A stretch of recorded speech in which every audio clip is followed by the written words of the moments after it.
Hi hello friends. இது வந்து ஊரில் வந்து நெக்ஸ்ட் டே பார்த்திங்கன்னா வந்து வெளியில் கிளம்பிட்டோம். எங்கேன்னு பார்த்திங்கன்னா குலதெய்வ கோயிலுக்கு போயிட்டு வரலான்னு தான் சொல்லிட்டு கிளம்பிட்டோம்.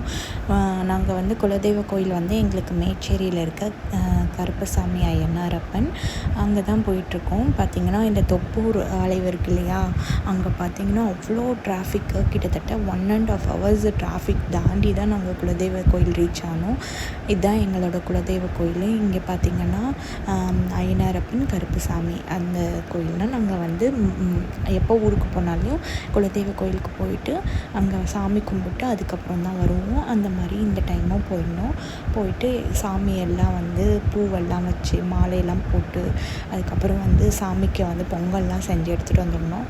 அதெல்லாம் படையல் போட்டு அதுக்கப்புறம் என் பையன் வந்து சாமிக்கு தீபம் காமிச்சிட்டு இருந்தான். அதுக்கப்புறம் வந்து அங்கே பக்கத்தில் மாடெல்லாம் இருந்தது, அதுக்கு வந்து வாழைப்பழம்லாம் கொடுத்துட்ருந்தான். பாருங்கள் எவ்வளோ அழகாக இருக்கிற வாழைப்பழம் எல்லாம் அங்கே இருக்கிற மாடுக்கெல்லாம் கொடுத்துட்ருந்துச்சு. என் பையன் ஜாலியாக என்ஜாய் பண்ணான். குலதெய்வ கோயிலுக்கு போனாவே வந்து கொஞ்சம் மனசு நிம்மதியாக கொஞ்சம் நல்லா இருக்கும், ஒரு பாசிட்டிவ் வைப்பாக இருக்கும். ஸோ வந்து நாங்கள் போயிட்டு இந்த மாதிரி கொஞ்சம் நேரம் இருந்துட்டு சாமியெல்லாம் கும்பிட்டு வந்தோம்.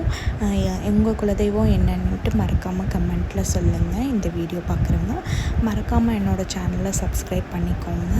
இன்னும் நிறைய வீடியோஸ் இந்த மாதிரி எங்கள் ஊரில் எடுத்த வீடியோஸ்லாம் நான் கண்டிப்பாக போடுறேன். சாமியெல்லாம் கும்பிட்டு முடிச்சுட்டு பிரசாதம்லாம் அங்கேயே உட்காந்து சாப்பிட்டு அதுக்கப்புறம் ஊருக்கு கிளம்பியாச்சு. பார்த்திங்கன்னா அங்கேருந்து எங்களுக்கு வந்து ஒரு ஒன் hour ட்ராவலு ஊருக்கு. அங்கே கிளம்பியாச்சு. அவ்வளோதான். இந்த விலாக் இதோட முடியுது. இன்னொரு விலாகுக்கு என்னோடய சேனலை மறக்காமல் சப்ஸ்கிரைப் பண்ணிக்கோங்க.